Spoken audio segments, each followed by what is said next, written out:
Welcome back everyone to my Guild Wars 2 permadeath series.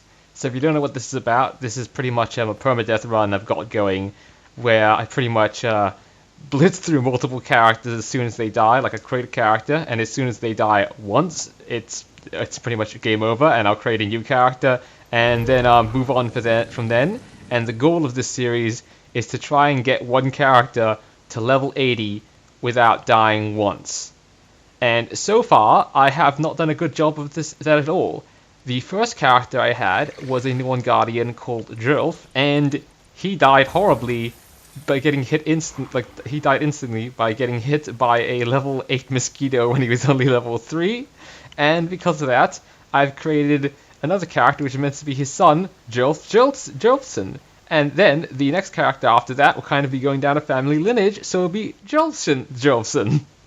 And pretty much what I'm trying to do with this series is make it interesting. So all the boring bits I'm going to cut out, and all the interesting bits I'm going to keep in. And I'm generally trying to do risky things to make this series more exciting. Speaking of risky things, I'm immediately going to say yes to help this lady bring her supplies to Claypool because I'm only level 5, and this is going to spawn like level 7 centaurs. Also, if you missed what happened in the previous episode, I'll catch you up really quickly.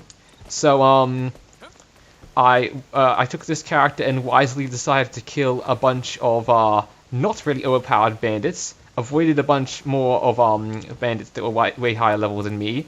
Almost died by a pair of Skrit, which were only 3 levels higher. Defeated the Windmill King, which is an insane Skrit who thinks he's king of a windmill, and first calls you an Elder Dragon, and then, like, I think a demonic pigeon. He's just utterly bonkers. And also, off-screen, I killed a few drakes and also got a few vistas and stuff explored.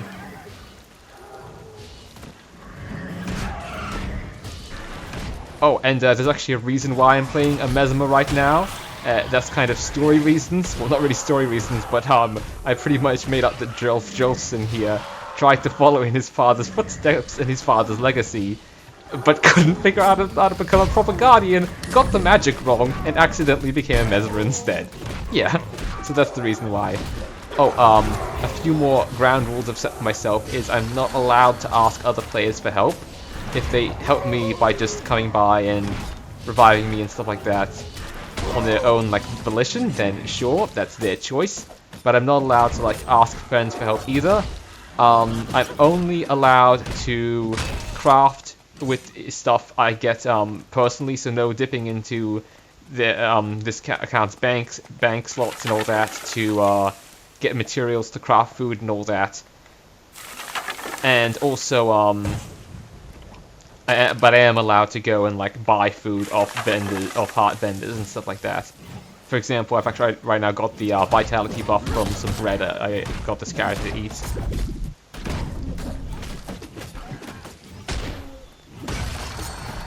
Yeah, so wolves like these.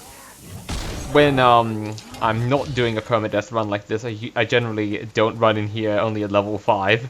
So generally, wolves are less of a danger to me, and I actually really enjoy facing them. In fact, I've given them the nickname Little Ninjas because they'll pretty much just howl, and then another wolf will appear out of nowhere like a ninja. And I actually really enjoy it when they do that because there's some areas where the wolves is like level 70, so they're still a decent challenge, and I'll run in there with my level 80 character and just drop heaps of area effect spells, and then damage all the wolves at once. Then they'll summon buddies, and then my area effect spells will, like, continuously rain down fireballs, and I'll kill all the wolves and get loot.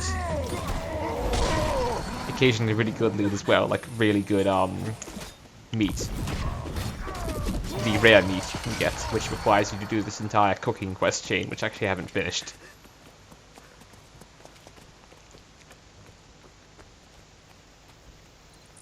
And I'm actually amazed how well, like, this little escort for this pack bull is going. Because previously, so as I said before, some Skrit almost killed me, and now I haven't got even close to dying. So yeah, pretty much the way I'm doing this series is that I'll cut out all the boring bits. So since this pack bull is, like, slow as a snail, I'm just going to put a cut in here and get back to you if anything interesting happens. That includes my character almost dying if there's a heap of enemies like swarming me and stuff. So yeah, I'll see you then. Okay, so something indeed interesting is happening.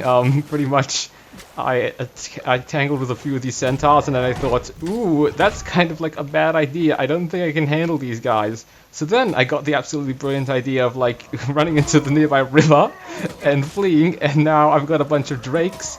So I'm attempting to get the river drakes to burn the centaurs so that they start fighting each other. And they're all higher level than me, so yeah, I'll see how this goes. Yes, do it, do it, do it, do it! Oh, yeah, I think he almost ran into it.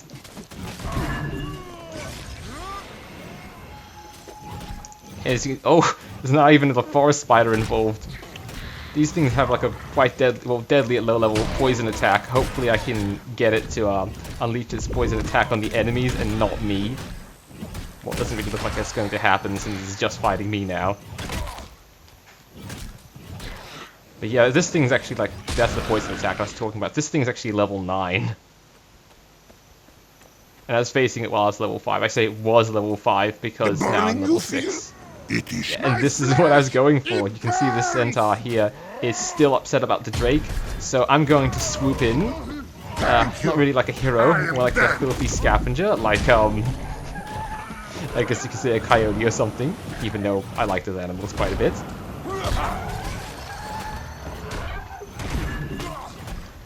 Yeah, and I'm just going to slay them all.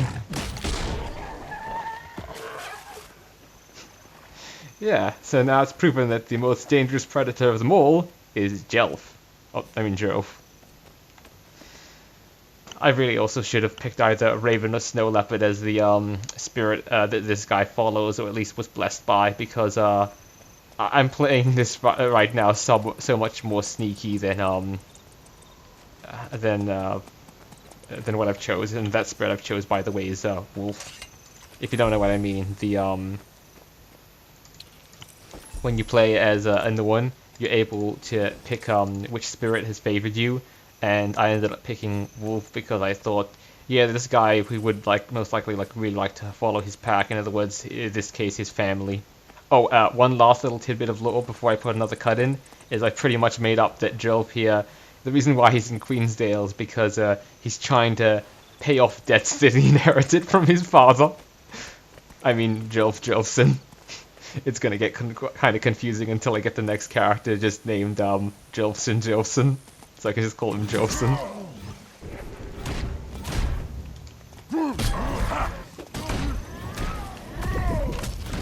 Ah, she is a tad interesting. Okay, so I'll put a cut in once I've defeated these centaurs, I guess.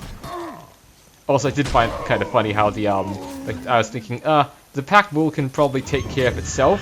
I know what I'm gonna do. I'm gonna just like leave it on its to its own devices and let it get to Claypool by itself. And like the moment I left it alone, everyone who was like this guard here and the lady who's and the lady who owns the pack bull, Mona, I looked back and they were immediately just dead. So I found that kind of funny. So yeah, like I mentioned before, putting a cut in until something else interesting happens. Okay, so a quick little update. I decided, why not go into this cave here and try and like clear out the spiders and also have a nice, neat little shortcut for the way forward. And yeah, as you can see, that spider there immediately just like killed my illusion, and you can kind of tell how much damage they're doing, and also the fact that these spiders here are like it's kind of hard to fight them because the trees keep on getting in the way of my camera. So yeah. I was able to kill this one here, as you can see, but there's no way of getting past that veteran spider, so yeah, going to have to find an alternate route. Or maybe...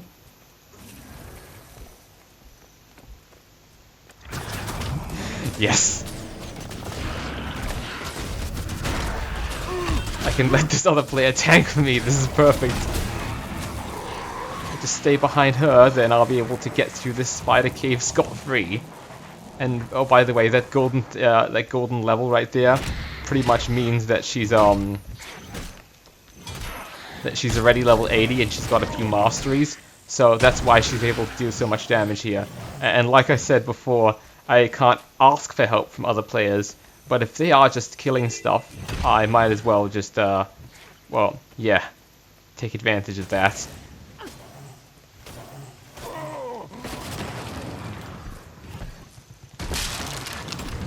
But if she ever leaves, you can bet your ass of just, like, immediately going to,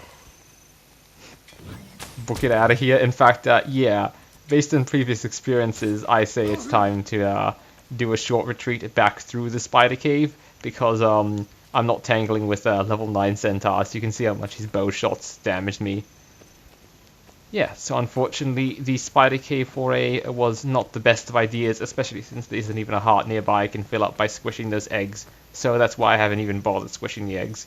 But at least I got some decent XP for killing things that were higher level than me. So yeah, again, like I mentioned, I'll get back to you when something else interesting happens. And I'm back. So pretty much what I've decided to do is by this long line, you can see I've decided to go away from Claypool and come back over here next to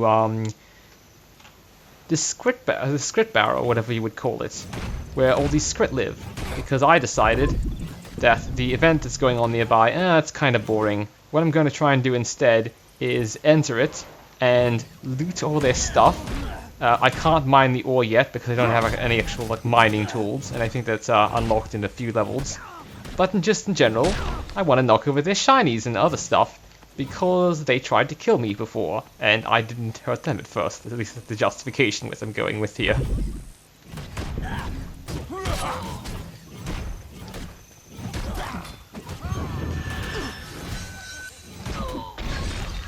Neat, even though it's on like 2 levels lower, it seems like I can actually handle all these scrits. 3 of them at a time though, well, I'll see about that.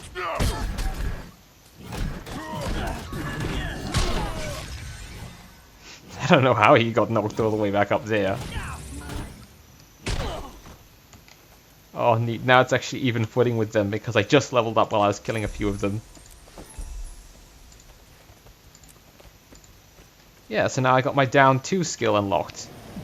If you don't know what that means, well, every time, when you first start off in this game, if you can't really actually go down. Going down is a mechanic in Guild Wars 2, where if you are defeated, you fall on the ground, then you get to use some skills, and if you kill an enemy, you get back up. It's kind of like Borderlands Revenge mechanic, if you ever played that game. And down skill 2 means, as you can see in my hotbar, I've got like a sword slash for skill 1, and then like a sword flurry for skill 2. Previously I only had 1 skill when I went down, and now I've got 2, just like my regular abilities. Well, I've got 4 right now, and I'll unlock this 5th one soon enough. But yeah.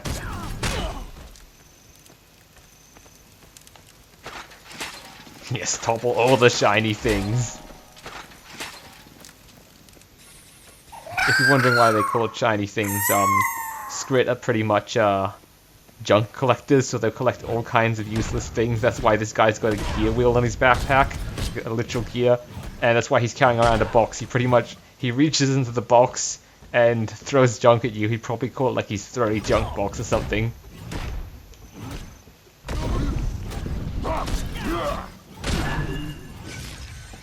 Yeah, so even though Skrit can kind of be, I guess, a bit endearing, they're also just super annoying to fight in-game.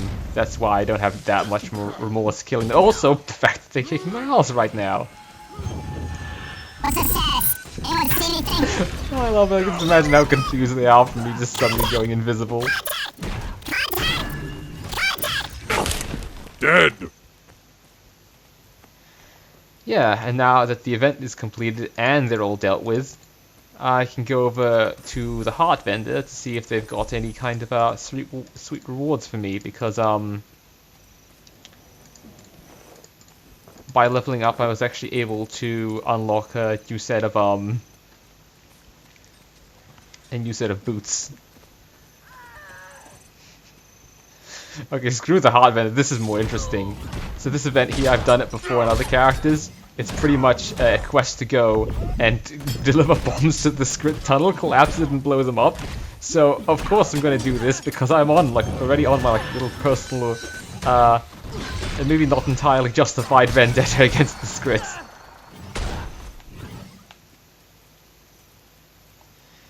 Yeah, so all I have to do is revive these two characters. Ooh, and the best thing is I even got a better sword for my troubles. So now, if I just click on preview, you can see that previously my sword looked like this. It was a piece of crap, and now it's a slightly less dull-looking piece of crap. What an upgrade. It's almost harvesting season. I get it. I don't get it. Okay, I'll take that. Shiny script trinket for 4 extra power. Power is pretty much damage in this game, so the 2 trinkets I have on right now increase my vitality and also healing power. But since my healing is one quick burst and that's it, it doesn't heal over time, I don't think healing power is going to be as useful as power because murdering things faster sounds better. Oh, by the way, just in general, when it comes to builds in this game, I've decided that I'm pretty sure I'm going to go with a kind of tanky build, because just a pure straight up just damage dealer glass cannon doesn't sound like a good idea when I'm doing a permadeath run. No idea why that deer went over and tried to fight me, but I mean, it's dead now. Oh, good. So these two will actually run faster when there's enemies nearby. I was hoping they'd do that. Otherwise it would just take forever with them getting there. Oh, they're doing that one thing where they just keep on walking back and forth. If this wasn't so close by, I would be putting a cut in here until the NPCs actually like get to the place they're meant to be. So I'm just walking so much faster right now, and they're just taking forever. Oh, by the way, the wings on my back are actually a shield. It's the kind of shield the human police officers use around this map. They're called the Seraph, by the way, if you didn't already know.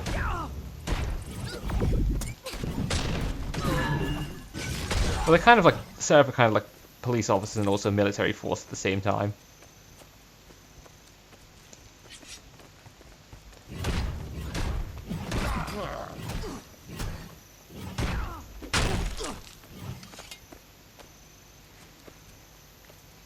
Yeah, I would be skipping past this right now, but the only reason why I'm staying around is because I want to show you the big boob at the end. The finale's worth it.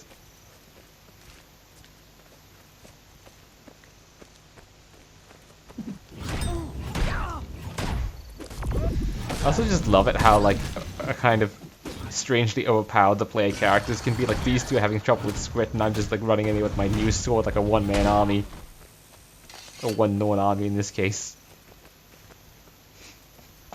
Oh, and by the way, when it comes to, like, legacies, since the Norn are kind of, like, Norse-based, all about, like, legacies and that, and having a family heritage and stuff like that,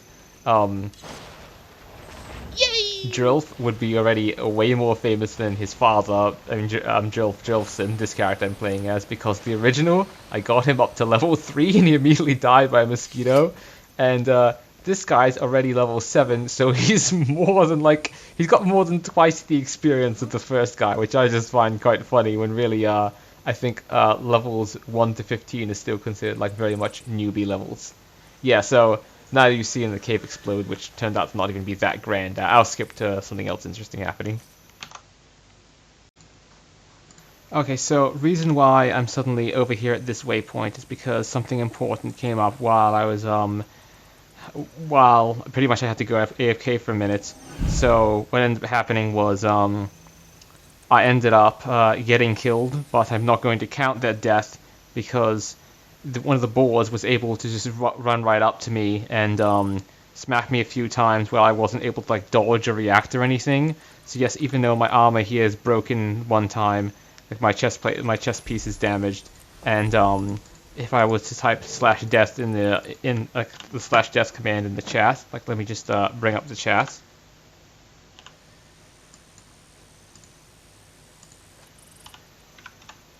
Just give me a moment. Yeah, as you can see here, it says you have died one time, so, yeah. One time I died, I'm not going to count that. And the reason why I ended up getting, bronze experience, which means, like, not full completion, but close to full completion, for an event is because I ended up being kind of close by to this big old wasp brood, like this wasp mother that had spawned, and killing, being near her and not even really like killing any of the wasps, or maybe just killing like 2 of them, apparently meant that I had completed the event, even though I never really even touched the wasps. So now, the reason why I'm heading down this way is because there was actually a giant veteran boar over here, and an event I had started. In fact, I had timed it perfectly where I had waited for the super duper slow poke NPC to make his way over to the boar, and then I was ready to fight it, and then this thing I told you about called me away, so I wasn't able to. And in fact, yeah, these two, Lodge Master Carthage and Emmy, carrying the actual boar head, which looks much smaller than it did on the actual board. Like, it was really huge and gigantic back to the lodge, and for some odd reason I didn't get any completion for doing that event, even though I went with them and helped them kill a few boars on the way. So unfortunately that's just the way these things go sometimes, because yeah, it's an MMO and there's not any way you can just like hit pause. Bringing up pause won't actually pause the game. You're better off getting to a safe place, and I thought I was, but then a veteran boar just went and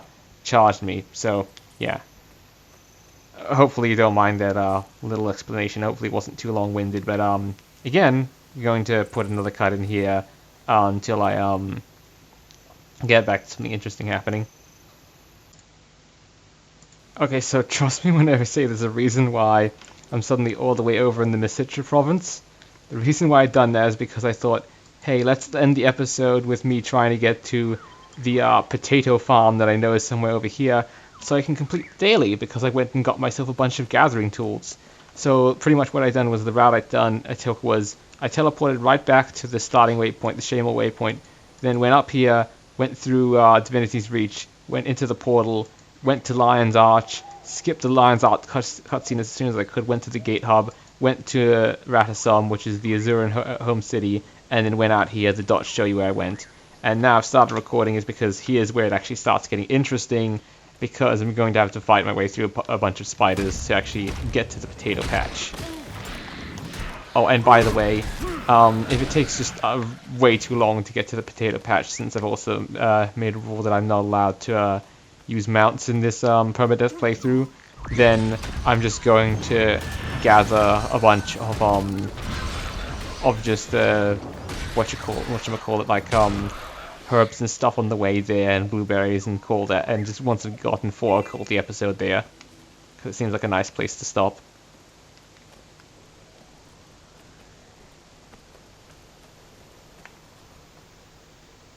Yeah, I think I'm going to do that. I mean, I've already ran across one patch of onions.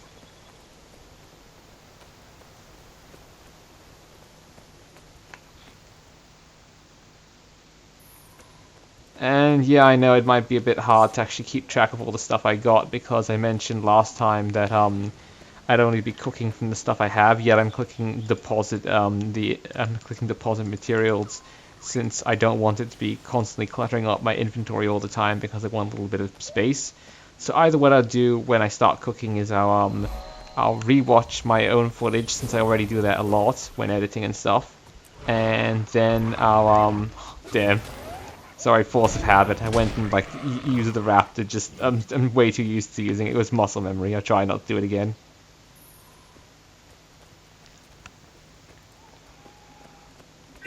Yeah. So what I was saying is, I either rewatch the footage and then make sure that I don't have, like, that I'm not using materials and stuff that I actually wouldn't have, or I just straight up won't get this guy cooking as a profession, because you tend to need to like you also need to buy a lot of ingredients when cooking, so that can make things a little confusing as well.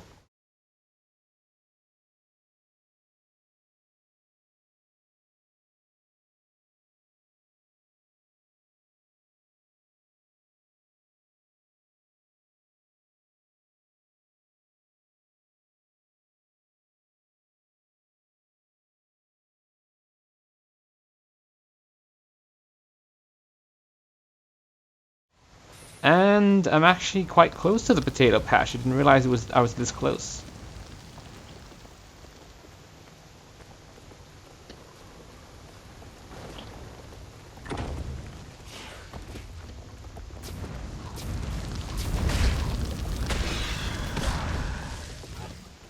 Best thing about it is that once you're up there, you are completely safe from everything else. Like, none of the oozes and stuff here can jump across stairs.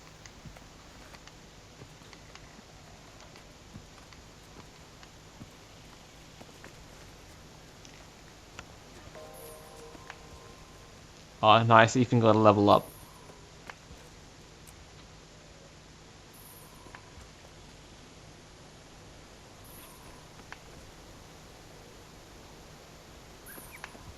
I'm pretty sure one of the recipes you can actually make with potatoes is cold fries. Sounds a little bit, I guess, yuck, but then again, I've also had cold chips at one point, and it didn't actually taste that bad. Okay, so I just leave this right here for a quick moment.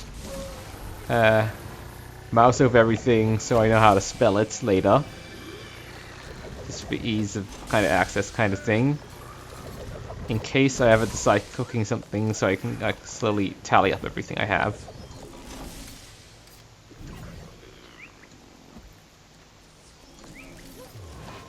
And I just check out what the level up of course it's this. So apparently at level 9 the game starts teaching you about gathering, and you get like a 20 use copper logging axe, harvesting sickle, and a mining pick. But if we just go into the character screen here, you can see that I already have like a 50 use copper harvesting tool, 100 use logging axe, and 100 use copper mining pick, because I got sick of this not showing up as a reward, and I wanted to start harvesting and mining stuff already, damn it. So I went to Divinity's Reach and bought all this stuff. So all of this, even though it seems kind of wasteful, can just get trashed because they're only a 20 use thing, and soon enough I know I'll be getting into the later areas, and then from then I'm just going to be buying like at the very minimum steel mining picks, since they cover like, and steel mining harvesting tools and logging axes, since they cover like the logs and everything for their level, and then everything lower as well. So yeah, I won't really ever be using copper stuff again. Then at the very end I'll be probably using nothing but mithril and orichallium tools. Maybe even just orichallium to make it easier, so I can just harvest anything and know that I can harvest it. So yeah, I hope you enjoyed watching this permadeath series so far, and I hope you tune in for episode 3 when it comes out. Bye for now.